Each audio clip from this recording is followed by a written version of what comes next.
Why hasn't the U.S. adopted the metric system?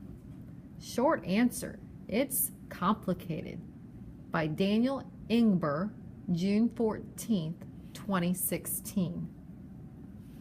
While most nations use the metric system, those units of decimals that are universally employed in science, the U.S. still clings to pounds, inches, and feet.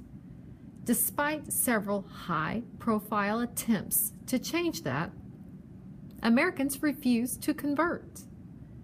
Thomas Jefferson first tried to move the nation toward a decimal-based system in 1789, but without support from scientists, his idea flopped. More than a century later, in 1906, telephone inventor Alexander Graham Bell told Congress that few people have any adequate conception of the amount of unnecessary labor involved in the use of our present weights and measures. Strong words, but still no change.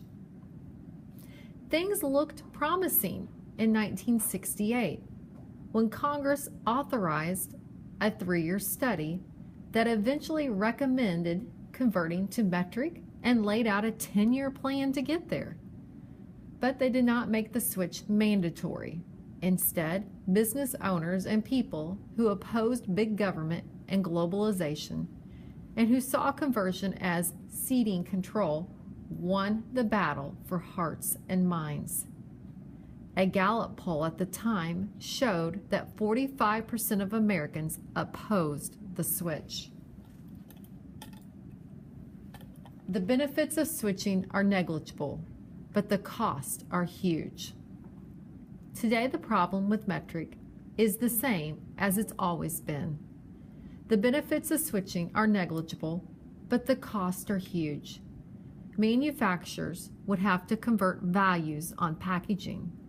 Everyday people would have to replace their tape measures, switch to metric wrenches, waste time figuring out what it means to say it's 20 degrees Celsius outside. Even metric fans see the hassle. Like all educated people, I just assumed it made perfect sense to go metric, says Donald Hilger, president of the U.S. Metric Association, which was founded a century ago to promote conversion. Now I look at it and think, exactly what am I personally going to get from this? I'm going to get annoyed. Still, metric creep is already here. We buy soda by liters, machine car parts in millimeters, and measure medicine in milligrams. It's going to happen, Hilger says.